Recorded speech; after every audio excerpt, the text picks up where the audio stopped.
Welcome to the Education Partnership. My name is Josh Whiteside. I'm the Executive Director here. And more specifically, welcome to the STEAM Lending Library of the Education Partnership. For those unfamiliar, the Education Partnership was started in 2009 as a resource for teachers and students in underserved schools throughout southwestern Pennsylvania. Since 2009, the Education Partnership has distributed more than $34 million worth of basic school supplies to students throughout southwestern PA. So that's pencils, pens, crayons, markers, scissors, erasers, and all those other wonderful school supplies that pop in your mind when you think of the first day of school. The reason that we're here today is because in 2018, the Education Partnership wanted to provide access to high-tech, hands-on learning tools for those same students throughout southwestern Pennsylvania to make sure that they would remain competitive in not only the workplace, but also in higher education. So today, we have more than 100 kits, classroom kits, of high-tech supplies that teachers can loan out to their classroom throughout the school year. Today, we are celebrating a very incredible partnership and collaboration with our friends from ANSYS and the Children's Museum of Pittsburgh. And today is the grand opening of the Matt's Makerspace at the Education Partnership. And you're going to get to learn over the course of the next 45 minutes or so what exactly that means for teachers and students throughout the region. Now, starting tomorrow, our teachers will show up at the Education Partnership and begin taking all of their school supplies for the school year. So it's important that we do this grand opening ribbon cutting ceremony today. What's today? July 19th, 2021, so that teachers will know exactly what's available for them through the Teacher Resource Center and through the STEAM Lending Library at the Education Partnership. Now, TEP plays a critical role not only in providing the supplies for teachers throughout the region, but also with this newly formed space here, we have the ability to connect teachers across schools, across districts, to provide not only resources, but also the training and how to use these resources in their classroom. So whether you're in kindergarten or pre-K, all the way up through 12th grade, the Education Partnership can now offer materials, both hands-on learning, basic materials, and high-tech concepts like coding, programming, robotics, circuitry, and the sky is the limit. So, welcome everyone to the Education Partnership. We're thrilled to have you here today. And it's my pleasure to now introduce a dear friend and partner collaborator of the Education Partnership, the founder and director of Matt's Makerspace, Miss NOELLE CONOVER.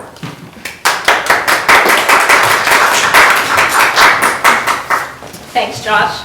Good morning, everybody, and thank you for coming to this ribbon cutting ceremony. It's a bright day for Matt's Makerspace and for the Education Partnership. I'm excited to welcome you to one of 30 Matt's Makerspaces, and this is a one which holds very dear in my heart. Matt's Makerspace was founded to keep the memory alive of a special, creative, and hardworking little boy named Matt.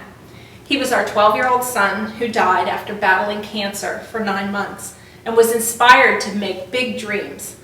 And we're currently working on our 30th Makerspace and have donated over $1 million and have provided learning space for thousands of children.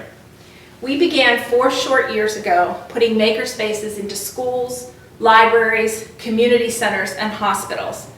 But why here at TEP, you might ask, the Education Partnership? Well, we believe that the Matt's Makerspace here at the Education Partnership will not only keep Matt's memory alive, but will inspire teachers to dream big dreams. It's because of the very special relationship that we have with the Educational Partnership and for their special relationship that they have with schools all over Western Pennsylvania. The Education Partnership has served more than 374,000 students in 622 schools and has given out more than $27 million in school supplies. That boggles my mind. To me, it's a perfect partnership because it represents many, many places that could be future makerspaces. As a nonprofit, we are interested in teachers and schools and who needs makerspaces.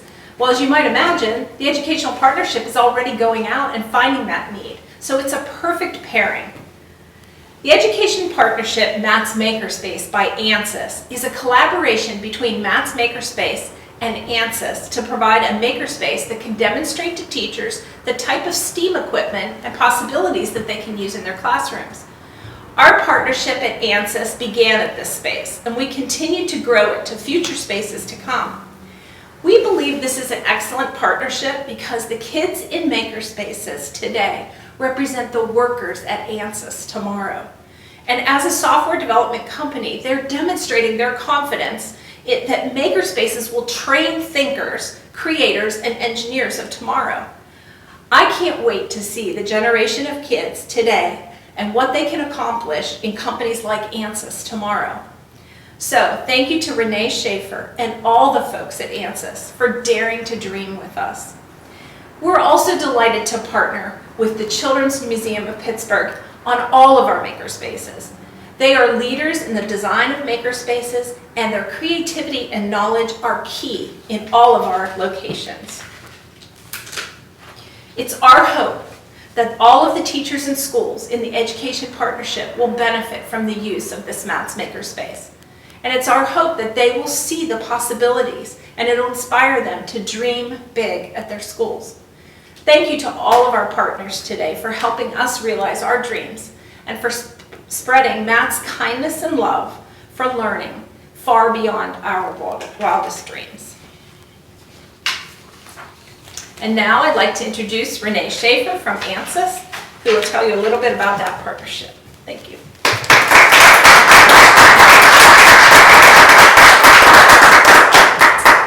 Thanks, Noelle. It's an incredible opportunity to be here today.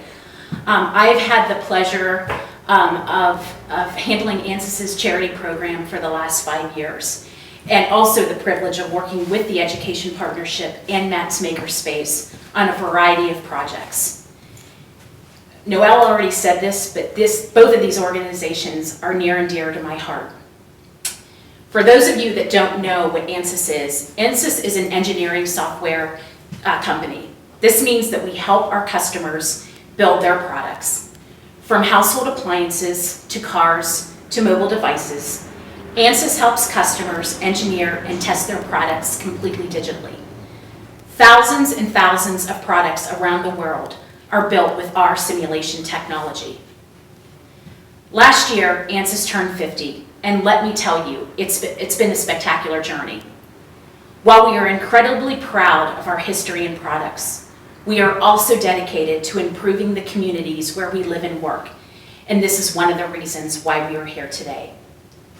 Since 2017, ANSYS has provided annual support to the Education Partnership by adopting classrooms to ensure students receive the necessary school supplies to excel in the classroom. In addition to supporting the Education Partnership, we also support Matt's Makerspace. Matt's Makerspace, as you just learned, was started by a member of the ANSYS family, David and his wife Noelle, and I am so proud to call them dear friends. They have made me a better person. In addition to supporting, both TEP and Matt's Makerspace encourage STEAM initiatives, which is very close to obviously all of our hearts. This makerspace will enable teachers to learn how a makerspace works, shop for supplies at TEP, and incorporate workshop ideas into classroom makerspaces. If you didn't know, ANSYS founder John Swanson actually started the company in his garage, and Dave is fully aware of that. So we know firsthand that ideas can be created anywhere. Along with TEP and Matt's Makerspace, our goal is to inspire a new generation of creative, collaborative, and experiential learners. We know that STEAM drives innovation, and we are a business built on innovation. Every single one of our customers and users, even students, are innovators. Some are using simulation to build rocket ships, others use it to build self-driving cars. Simulation is changing today's world, but what about tomorrow's world? We have a duty to ensure that simulation is not only in the hands of every engineer, product designer, and operations manager, but also in the hands of students across the planet. After all, they are the students who will develop the products of the future, and they will shape our worlds in ways that we have yet imagined. So in closing, we are proud to stand here with TEP and Matt's Makerspace to produce the next generation of innovators, and hopefully the next generation of ANSYS employees. Thank you again for the opportunity to be here today. I also want to thank my colleagues Mary Kate and Kayla for supporting me in being here today as well. Hopefully, over the next few years, these young innovators will become a member of the ANSYS family. Thank you.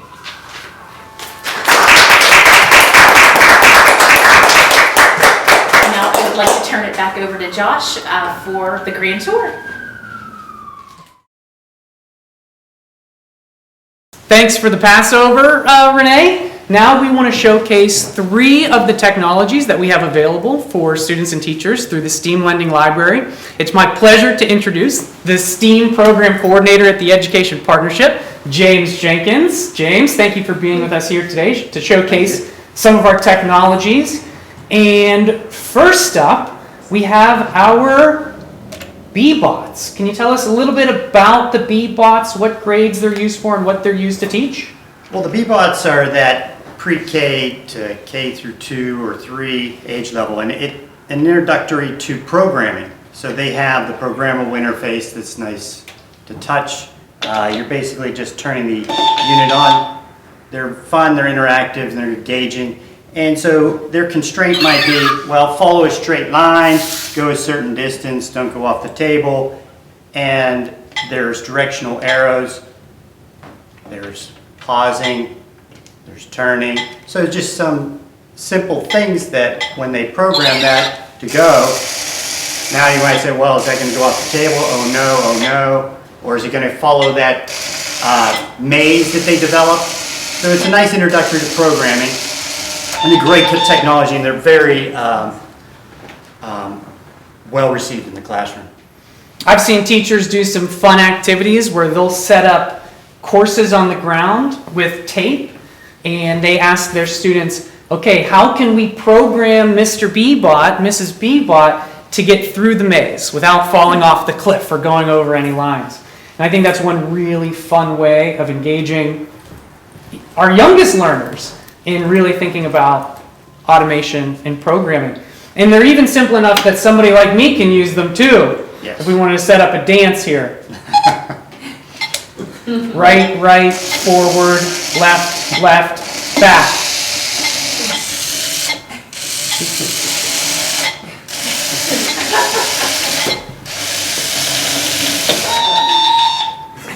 As you can see, I'm also not a very good dancer. They're timed perfectly. All right, great. So now let's move on to another technology. Okay, and now our next technology that's available for students and teachers throughout the region is our Osmos and our iPads. James, tell us a little bit about what we're playing with here. Well, this spans a lot of age groups, K through middle school, and you're going to learn math in an interactive way with the iPad. So it's viewing down into the workspace what you're seeing here. And this Tanagram's a really great one where you can see that it's notifying you whether or not you're getting the right shapes in the right place.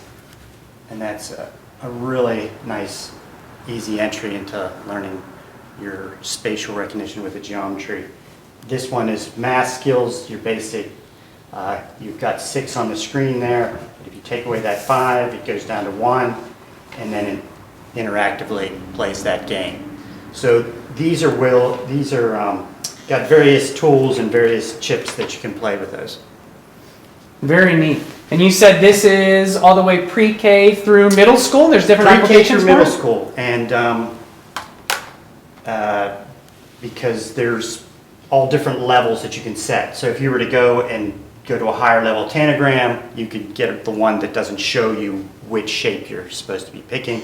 And also you can go up through multiplication, division, and everything on the math side.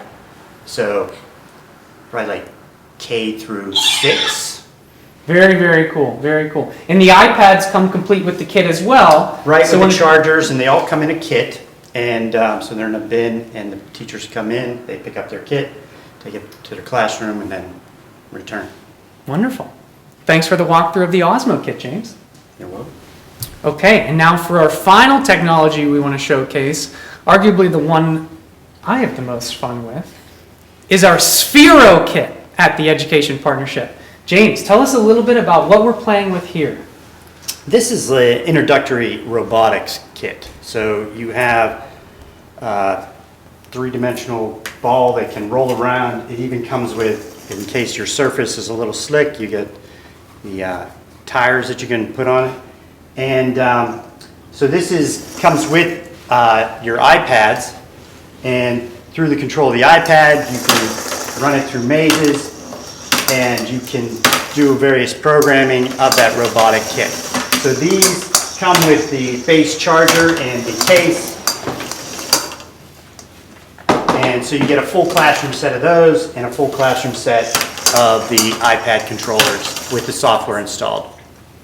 So this can be used as just, kind of for lack of a better comparison, a remote control car, a spherical remote control car, but then also these bots can be programmed on the iPad to perform certain actions. So again, it's that hybrid of play and learning, and blur that line between those two things. Yeah, and this will be for your middle school or high school type level. And looks like the high schoolers are going to graduate this year. All right, fantastic.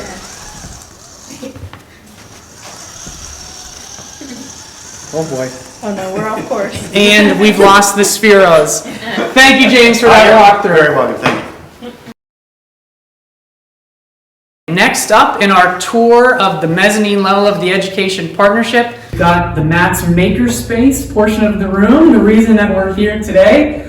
So it's my pleasure to reintroduce Noelle Conover from Matt's Makerspace and Ann Fallenkamp from the Children's Museum of Pittsburgh, who were instrumental in making sure that this place not only was functional, but also beautiful. So if you could walk us through kind of what was the logic in creating this space. So as we've been talking about, one of the things we wanted to do is provide teachers a space where they can imagine what their classroom, what their library, or what their spare storage room could look like as a makerspace, and provide an area where they could practice some of the tools and techniques and see how the materials that they might collect downstairs and the donated materials, how they would actually use them in real life. So that's the purpose of this space, is to kind of help people imagine what their spaces could look like. So one of the basic things we want to do here is to show how a teacher could use the furniture they have in new ways, and also get them thinking about what new products and new pieces of furniture that they could buy that would work really well in a makerspace. And there's some key design elements that go into a makerspace, and some of that, frankly, it's very simple. Putting things on casters and on wheels, and getting you used to the idea of rearranging your space to suit the needs of the activity, the needs of your students, and it creates a more open-ended and playful environment. So some of the things that we've done here too, you'll see, is there's a variety of different materials. The tabletops are wood and smooth surfaces. They're these little details that seem very easy, but they make a huge difference in supporting the making activities. And there are also a lot of variety of seating, because that's the other idea in a makerspace, is that you want to bring people of all ages and abilities, and you want to have things on hand that suit the activity that you're doing. So sometimes you want to be on stools, sometimes you want to be on standing up. So again, this idea that everything is mobile and that the teachers have agency over their space to move and rearrange and create the space that they need in real time. So the other key factor in designing a makerspace is having the materials on view. So you'll see in this space that we have created different wall surfaces where the materials are ready and available and on display. These surfaces also are great to show the products and the projects in process. So that's the other key aspect of makerspaces, is you might never be done. You want to show the work as it's moving along, and it's not necessarily about the finished product, but it's how you're making it along the way. So Noelle and I, we've been working together for many years now, and we've kind of created a favorite furniture list.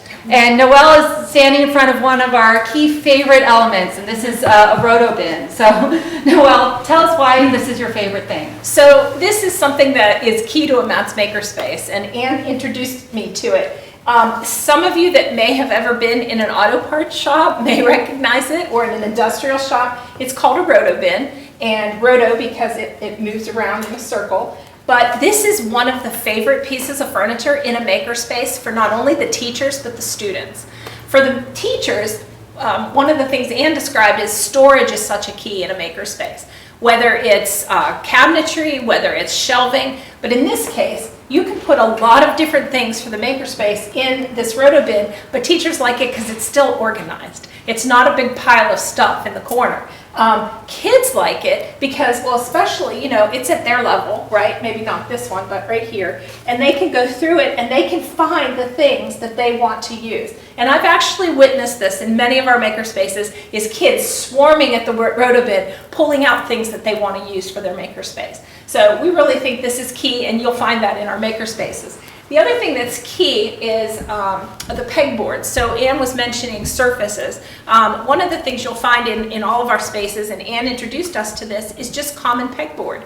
Pegboard can be used for all sorts of things. It can be used to hang things. It can be used for storage as well. But we like to see it because when you see that pegboard, you have that maker feeling like, wow, I'm going to really be making something. So that's another key piece of our maker spaces.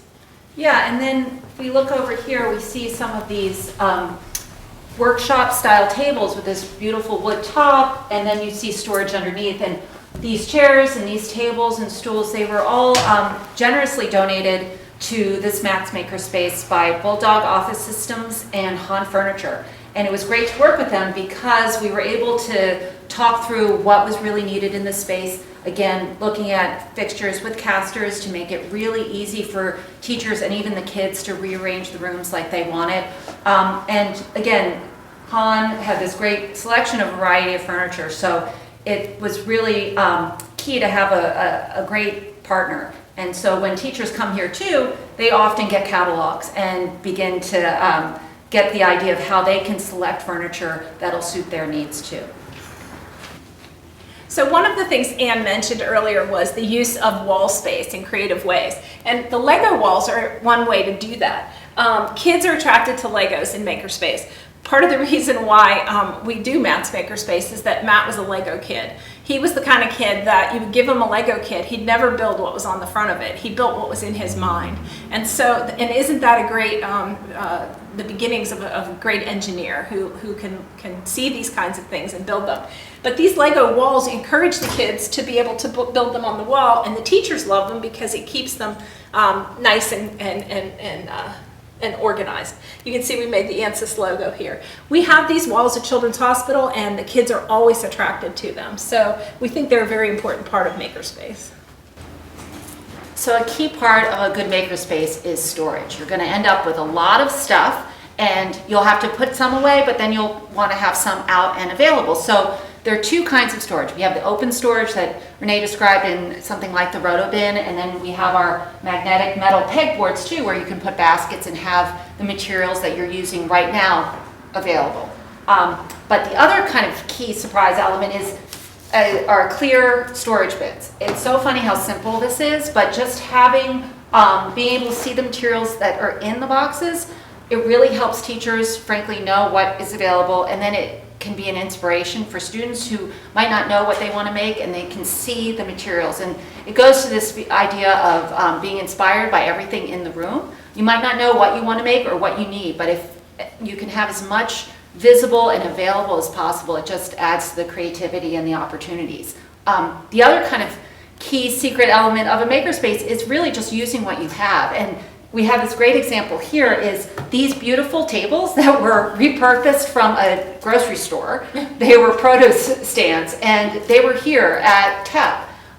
And this was one of those things when we started planning, they're like, well, do you want to use them? And I was like, absolutely. These were perfect. And it kind of speaks to what makerspaces can be. It's mixing old and new, using what you have, and you don't necessarily have to start with everything new or frankly have a lot of money. You can just start thinking about what you have in new ways. And these tables were like perfect for making, and I know we've rearranged them so many Several times.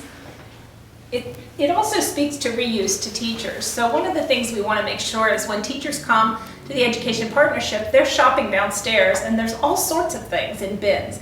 We want them to see those things and then to come up in the makerspace and realize that they can creatively reuse something. And so a lot of the things that they find downstairs, they can be used. And so these tables also tell them that if you don't have the money to put new tables in your school, walk around your school, walk around in the storage closet and see what you might find, because you may discover treasures like these. If you're a teacher, you'll recognize this workstation here. We use the Cricut machine in our makerspaces because teachers are very familiar with Cricut, and they may be familiar with it because they've been making signs for their classroom. But the Cricut machine is so much more than signs, and they've really, through the past years, been adding things to it so that you can use it with all sorts of medium. And the Children's Museum has Cricut machines as well, and my friend Katie here from the Children's Museum is going to help me demonstrate how you can use the Cricut machine. In this case, we're printing a logo, an ANSYS logo. So the material is ready to go. We have vinyl in the Cricut printer. We're just going to press go ahead. It's preparing, and it's going to go ahead and cut the ANSYS logo.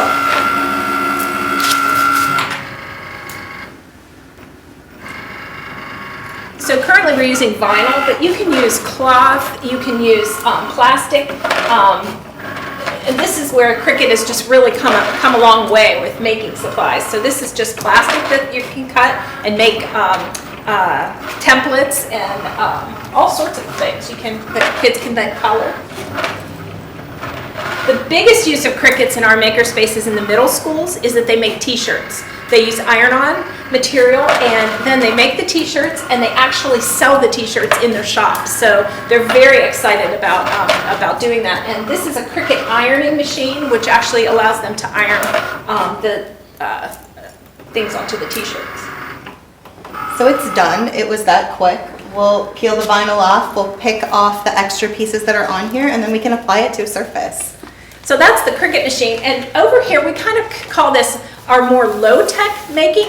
Not that the Cricut machine isn't high-tech, but when you think of high-tech, you're thinking of 3D printers and the robots and the Ozbots, but the more low-tech making, and the one thing that you'll find in a Matt's makerspace is a sewing machine. And I laugh because people think a sewing machine in a makerspace, but the very first time I walked into the Children's Museum makerspace, which I consider one of the first makerspaces that I've ever seen that was ever in Pittsburgh, you don't see a 3D printer. You don't see high tech in their makerspace. What do you see? You see sewing materials. You see weaving materials. And so the idea is that all kids can be makers. That's the idea of STEAM. That's the A in STEAM. And so sewing machines are great, and what's really exciting me is in all of our makerspaces we have sewing machines, so I can say that Matt's Makerspace is bringing sewing back to the schools because home ec was taken away. The favorite sewing activity in all of our makerspaces is 4th grade boys. They are fascinated by sewing.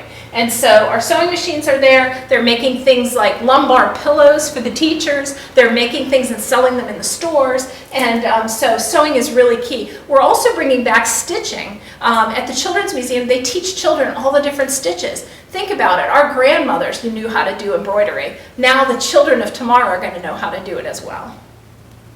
And now for the moment that we've all showed up here for today, our ribbon cutting. Before we get to that, I just wanted to share an extreme amount of gratitude with all of the partners and all of the collaborators that made this space possible for so many students and teachers throughout the region. We would not be able to do this work without ANSYS, without Matt's Makerspace, and without the Children's Museum. This would never happen to the benefit of tens of thousands of students throughout southwestern PA. And beginning today, this space is going to be open for teachers throughout southwestern PA to improve how they can teach and how their students can learn. So, on the count of 3, let's formally open the Matt's Makerspace by ANSYS at the Education Partnership. 1, 2, 3.